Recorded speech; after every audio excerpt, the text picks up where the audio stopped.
Bienvenue à cette exploration. Aujourd'hui, on va se pencher sur des extraits de The Psychology of Money de Morgan Housel. C'est un livre, franchement, qui bouscule pas mal d'idées reçues. Hmm. L'idée centrale, Sam, bah, la façon dont on gère notre argent, ça serait moins une question d'intelligence que de comportement, en fait. Oui, c'est tout à fait ça. Le comportement prime. Housel dit que bien gérer son argent, ça s'apprend pas si facilement, même pour les plus brillants. Pourquoi? Parce que ça touche à nos émotions, nos biais, nos habitudes, quoi. C'est ça. C'est une compétence, disons, comportementale avant tout. Exactement. Il te rend un exemple assez frappant, je trouve. Un cadre dans la tech, un type brillant qui avait breveté des trucs clés pour le Wi-Fi, monté et vendu des boîtes. Ah oui, quelqu'un de très compétent techniquement. Voilà, très intelligent. Mais niveau argent, c'était autre chose. Il se baladait avec des liasses de billets, s'en vantait. Le genre. Et un jour, pour s'amuser, il a jeté des pièces d'or dans l'océan avec des potes. Dingue, non? Ah oui, carrément. Résultat, il a fini ruiné. Complètement. Et à l'opposé, l'auteur nous parle de Ronald Reed. Ah, Ronald Reed. Oui, lui, c'est un personnage fascinant, mais par sa discrétion, justement. C'était un concierge et aussi pompiste américain. Il est décédé en 2014. Et personne, mais vraiment personne, ne savait qu'il avait patiemment accumulé une fortune. Plus de 8 millions de dollars. 8 millions. Un concierge. Oui, sa méthode, d'une simplicité, enfin, simple en apparence. Il épargnait une petite partie de son salaire, qui était modeste. Il investissait régulièrement dans des actions de grosses boîtes solides. Les fameuses blue chips. Voilà, c'est ça. Et surtout, le point clé, attendre. Il a attendu des décennies pour que les intérêts composés fassent leur travail, leur magie, quoi. Donc pas de gain au loto, pas d'héritage incroyable. Non, rien de tout ça. Juste de la patience et une discipline de fer. Extraordinaire. Ces deux histoires, elles sont vraiment aux antipodes. Elles posent bien le décor. Pour Housel, la finance, c'est pas comme la physique, avec des règles strictes immuables. Non, pas du tout. C'est plutôt un domaine où la psychologie humaine, elle est reine. Alors, creusons un peu ça. Oui, et le contraste, il est encore plus net si on compare Ronald Reed à un autre personnage, Richard Fuscone. Ah oui. Fuscone, lui, c'était le profil type du succès sur le papier. Diplômé de Harvard, cadre dirigeant chez Merrill Lynch, une grande banque d'affaires. Le parcours parfait, quoi. Exactement. Et pourtant, il s'est retrouvé en faillite après la crise de 2008. Comment c'est possible? Un train de vie complètement démesuré, financé à crédit. Une maison gigantesque, des coûts d'entretien faramineux. Là où Reed cultivait la patience, Fuscone, lui, était guidé par, disons, l'avidité, le besoin de paraître. C'est le comportement, donc. C'est ça qui a tout changé. Bien plus que les diplômes ou l'intelligence brute. Donc si je suis bien, un concierge patient peut, financièrement parlant, faire mieux qu'un ponte de la finance sorti de Harvard. Ça défie un peu la logique habituelle, non? Qui valorise l'expertise technique avant tout. Tout à fait. C'est exactement ça. Le succès financier durable, ça dépend pas seulement de ce qu'on sait, ça dépend surtout de la manière dont on se comporte. Nos réactions? Oui, nos réactions face à la peur, à l'incertitude, notre capacité à résister à la tentation du gain rapide, notre patience, tout ça, ça pèse plus lourd dans la balance que le QI ou les connaissances techniques, même pointues. C'est vraiment le cœur de ce qu'il appelle la psychologie de l'argent. D'accord. Alors, le livre aborde ensuite une idée qui peut paraître un peu provocatrice. Personne n'est fou. Qu'est-ce que ça veut dire ça, concrètement? Que toutes les décisions financières sont OK? Même les plus bizarres? Non, pas qu'elles sont OK ou optimales. Pas tout à fait. Plutôt qu'elles ont une logique interne pour la personne qui les prend. Au moment où elle les prend. Ah, d'accord. Nos décisions sont hyper influencées par notre vécu personnel, nos expériences uniques avec l'argent. Quelqu'un qui a grandi pendant une période d'hyperinflation, il n'aura pas la même vision du risque sur les obligations que quelqu'un né en période de stabilité. C'est logique. Un Australien qui n'a pas connu de récession depuis genre 30 ans, il pense forcément différemment d'un Américain qui en a vécu plusieurs. Nos expériences, même si elles sont limitées à notre petit coin du monde, elles façonnent énormément notre vision de comment fonctionne le monde financier. L'exemple des billets de loterie est intéressant là-dessus. Les acheter, c'est souvent vu comme irrationnel, surtout par les plus modestes qui, statistiquement, en achètent le plus. Mais Housel y propose une autre lecture. Oui, il suggère que pour certains, acheter un billet de loto, c'est pas tellement un investissement financier, c'est plutôt un achat d'espoir. D'espoir. Oui, c'est peut-être la seule façon concrète pour eux d'acheter, même si c'est juste dans l'imaginaire pour quelques jours, un rêve. Un rêve d'une vie meilleure que d'autres, ils vivent déjà. On paie pas pour la probabilité statistique, qui est quasi nulle, on le sait. On paie pour le sentiment, l'émotion que procure ce rêve. Alors, on peut critiquer la stratégie, c'est sûr, mais l'émotion derrière, elle est compréhensible. Oui, ça remet bien en perspective cette idée de rationalité pure en finance. D'ailleurs, l'auteur rappelle que beaucoup d'outils financiers qu'on utilise tous les jours sont en fait très récents. Tout à fait. La retraite généralisée, les plans d'épargne retraite type 401 ou Kay aux États-Unis, même les fonds indiciels passifs, tu sais, ces paniers d'actions qui suivent juste le marché, tout ça, c'est assez nouveau à l'échelle de l'histoire. C'est vrai. Du coup, on est tous d'une certaine manière des débutants dans ce domaine. Ce qui explique aussi pourquoi on fait des erreurs, pourquoi on tâtonne encore. Et puis, il y a un autre facteur qu'on a tendance à oublier ou à minimiser, le rôle de la chance et du risque. Le livre insiste beaucoup là-dessus. Ah oui, ça c'est crucial. L'histoire de Bill Gates est assez parlante. Il a une chance incroyable, on peut le dire, d'avoir accès très jeune à un ordinateur d'école, un truc super rare et performant à l'époque. Une chance sur 1 million, dit l'auteur. Voilà.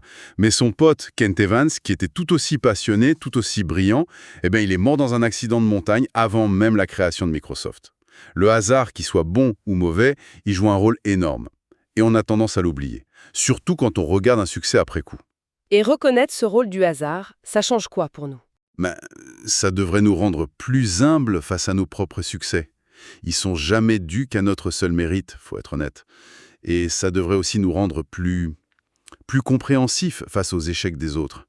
Ils sont jamais dus qu'à leurs seules erreurs non plus. Elie Bancel cite même Benjamin Graham, tu sais, le père de l'investissement value, celui qui cherchait les actions sous-évaluées. Oui, le mentor de Buffett. Exactement. Graham admettait lui-même que sa fortune personnelle reposait en très grande partie sur un seul investissement massif dans l'assurance Jayco. Un pari qui allait d'ailleurs à l'encontre de ses propres règles de diversification. Alors, coup de génie ou coup de chance, même lui avait du mal à trancher, c'est dire. C'est intéressant, ça. Alors, passons à un autre piège comportemental, ce sentiment de jamais assez. Le livre raconte une anecdote assez connue entre les écrivains Kurt Vonnegut et Joseph Heller. Ah oui, celle de la fête tictée. Ils sont à une soirée chez un milliardaire, un gestionnaire de hedge fund. Et Vonnegut fait remarquer à Heller, l'auteur de Catch 22, que leur hôte a gagné plus d'argent en une seule journée que Catch 22 n'en a rapporté à Heller dans toute son histoire. Et la réponse de Heller? Elle est géniale. Il répond juste « Oui, mais moi j'ai quelque chose qu'il n'aura jamais ». Vonnegut demande quoi et Heller dit « Assez ». Waouh, c'est puissant comme réponse. Le danger, ce serait donc cette course sans fin vers toujours plus. C'est exactement ça. C'est le piège qui a fait tomber des gens comme Rajat Gupta ou Bernie Madoff, l'architecte de la fameuse pyramide de Ponzi. Oui, tristement célèbre. Ils avaient déjà tout. La richesse, le prestige, le pouvoir. Mais ils ont tout risqué pour avoir encore plus, sans jamais avoir défini pour eux-mêmes ce que c'était assez. Husserl pense que savoir s'arrêter, définir son propre assez, c'est la compétence financière la plus dure, mais peut-être la plus importante. Et la comparaison sociale, ça doit pas aider, j'imagine. On regarde toujours ce que le voisin a, la voiture plus grosse. C'est un moteur hyper puissant de ce jamais assez.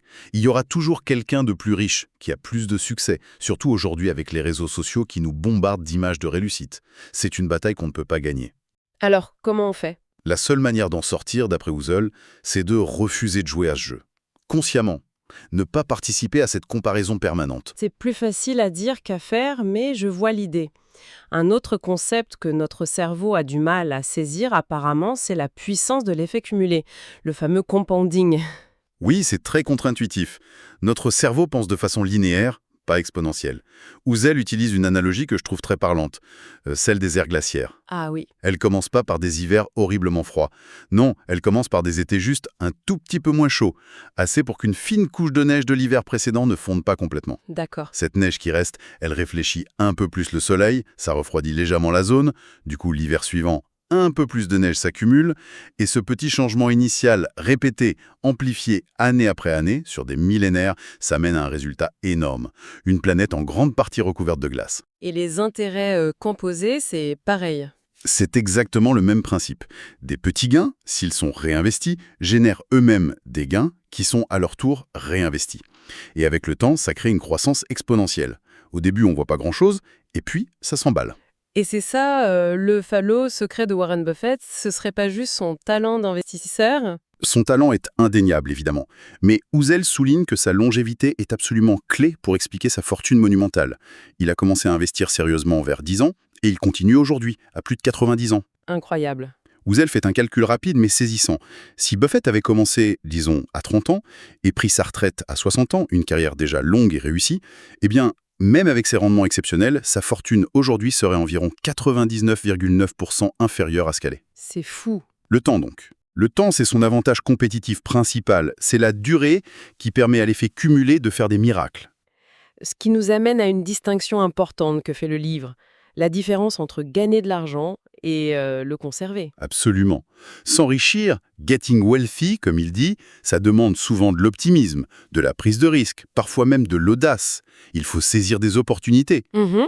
Mais rester riche, staying wealthy, c'est une autre histoire. Ça demande plutôt de la prudence, de l'humilité, une certaine forme de paranoïa face au risque de tout perdre et de la frugalité aussi. Il faut passer d'une mentalité d'attaque, si on veut, à une mentalité de défense. Les exemples de Jesse Livermore, ce trader légendaire du début du XXe siècle, qui a fait fortune plusieurs fois, mais qui a tout perdu à chaque fois par excès de confiance, par endettement, ou de Rick Guerin, un associé potentiel de Buffett, qui s'est ruiné avec l'effet de levier pendant une crise. Ce sont des avertissements, en fait. Des avertissements très clairs, oui. La survie est primordiale. Survivre aux crises, aux revers de fortune, qui sont inévitables, c'est la condition sine qua non pour que l'effet cumulé puisse opérer sur le très long terme. Donc, éviter la ruine à tout prix, même si ça veut dire accepter des gains potentiels un peu moins élevés à court terme, ça devient une priorité absolue pour conserver sa richesse. D'accord. Alors, comment on peut cultiver un meilleur comportement financier au quotidien? Un principe clé, ça semble être de redéfinir ce qu'on entend par richesse. Oui, Houssel insiste beaucoup là-dessus. La vraie richesse, ce n'est pas ce qu'on voit. La belle voiture, la grande maison. Ça, ce sont des preuves de dépenses. Souvent financées par un revenu élevé, c'est vrai, c'est être riche. Mais la véritable richesse, le wealth, ce sont les actifs qu'on possède et qu'on n'a pas dépensés. L'argent qu'on ne voit pas, en somme. Exactement. L'épargne, les investissements. C'est cet argent invisible qui offre des options, de la flexibilité, de la sécurité pour l'avenir. D'où l'importance capitale, selon lui, du taux d'épargne. Plus encore que le niveau de revenu ou la performance des placements. C'est un de ces arguments forts, oui. Le taux d'épargne, c'est-à-dire la part de notre revenu qu'on met de côté, qu'on ne dépense pas, c'est la variable sur laquelle on a le plus de contrôle. C'est vrai. Augmenter son revenu, c'est pas toujours évident. Obtenir des rendements exceptionnels sur ses placements, c'est difficile et incertain, mais décider d'épargner 10%, 15%, 20% de ce qui rentre, ça, c'est à notre portée, quel que soit le revenu. Il fait une analogie intéressante. Oui, il dit que la frugalité est à la richesse personnelle ce que l'efficacité énergétique a été à la crise pétrolière. C'est un levier plus fiable, plus direct que de chercher désespérément de nouvelles ressources miraculeuses ou des rendements extraordinaires. Il propose même une équation un peu provocante. Richesse égale revenu moins égaux. Revenu moins égaux. J'aime bien. Moins l'ego nous pousse à dépenser pour impressionner, plus la richesse peut s'accumuler. C'est l'idée. Et le but ultime de cette richesse, invisible de cette épargne, ce serait quoi alors, au final? La liberté. C'est ça le mot-clé pour Houssel. Le contrôle de son temps, de ses choix de vie. Pour lui, c'est le dividende le plus précieux que l'argent puisse acheter. Bien plus que les objets de luxe. Et ça se vérifie? Oui, des études en psychologie, en gérontologie le confirment. Le sentiment d'avoir le contrôle sur sa propre vie, c'est un facteur de bonheur bien plus puissant que le niveau de salaire ou la taille de la maison. Pouvoir choisir son travail ou de ne pas travailler, choisir où on vit, comment on organise ses journées, voilà la vraie richesse. Ça explique peut-être pourquoi il vaudrait mieux viser à être raisonnable plutôt que froidement rationnel dans nos décisions financières. Exactement, parce qu'on n'est pas des robots, on n'est pas des feuilles de calcul Excel. On a des émotions, des regrets potentiels, un besoin de sécurité psychologique. L'exemple de Harry Markowitz est génial pour ça. Le prix Nobel d'économie. Oui, celui qui a développé la théorie moderne du portefeuille, très mathématique, pour optimiser le couple rendement-risque. Eh bien, pour ses propres investissements de retraite, qu'est-ce qu'il a choisi?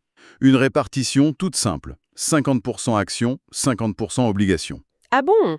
Pas sa propre théorie super optimisée? Non, pourquoi? Il a dit que c'était pour minimiser ses regrets futurs. Ce n'est peut-être pas la décision la plus rationnelle sur le papier, mais elle était raisonnable pour lui, car il lui permettait de tenir le cap émotionnellement, de bien dormir la nuit. Il faut donc intégrer nos imperfections humaines dans nos plans et prévoir l'imprévu aussi, avec une marge de sécurité. C'est essentiel. Eusel appelle ça room for error, une marge d'erreur. Il faut l'intégrer dans toute planification financière. Ça veut dire quoi? Ne pas investir jusqu'au dernier centime, ne pas s'endetter au maximum de ses capacités, garder des liquidités de côté pour les coups durs. Pourquoi c'est si important? C'est simplement reconnaître que l'avenir est incertain et que nos prévisions seront probablement fausses, au moins en partie. Il faut pouvoir encaisser les imprévus sans que tout le château de cartes s'écroule. Eusel dit que pour sa propre planification de retraite, il utilise des hypothèses de rendement pour l'avenir qui sont nettement inférieures aux moyennes historiques, juste pour se donner cette marge de sécurité. Et il faut aussi accepter qu'on va changer, nous-mêmes, que nos objectifs à 20 ans ne seront pas les mêmes à 40 ou 60 ans. Oui, c'est un autre point clé. Les psychologues appellent ça l'illusion de la fin de l'histoire. On sous-estime toujours à quel point nos goûts, nos valeurs, nos objectifs vont évoluer avec le temps. C'est vrai, quand j'y pense. Donc, il faut éviter les plans financiers trop rigides, trop extrêmes, comme par exemple vouloir absolument prendre sa retraite à 40 ans en s'imposant un taux d'épargne intenable qui rend la vie misérable, ou à l'inverse, de rien prévoir du tout. Il faut se donner la permission de changer d'avis en cours de route, sans s'enfermer dans des décisions passées juste à cause des coûts irrécupérables, l'argent ou l'effort qu'on a déjà mis dedans. Savoir abandonner un projet ou un investissement qui n'a plus de sens, c'est une force, pas une faiblesse. Un autre point que j'ai trouvé intéressant, c'est de voir la volatilité des marchés, non pas comme une amende qu'on paye quand ça baisse, mais comme un droit d'entrée. C'est une image très puissante, oui. La volatilité, la peur qu'elle engendre, le doute, ce sont les frais inévitables qu'il faut accepter de payer si on espère obtenir, sur le long terme, des rendements supérieurs à ceux des placements sans risque, comme les livrets. Et essayer d'éviter ces frais. Tenter d'éviter ces frais à tout prix, par exemple en essayant de faire du market timing, prédire les hausses et les baisses pour acheter au plus bas et vendre au plus haut, ce qui est notoirement quasi impossible à faire de façon répétée, ça finit souvent par coûter plus cher. Soit en performance manquée parce qu'on est sorti au mauvais moment, soit en erreur de jugement due au stress. Il faut mieux accepter cette volatilité comme le prix normal du ticket pour participer au jeu des marchés à long terme. Et dernièrement, peut-être le plus important, bien identifier le jeu auquel on joue soi-même, ne pas se comparer aux autres. C'est fondamental. Les marchés financiers, c'est un immense terrain de jeu où se côtoient des acteurs avec des objectifs et des horizons de temps radicalement différents.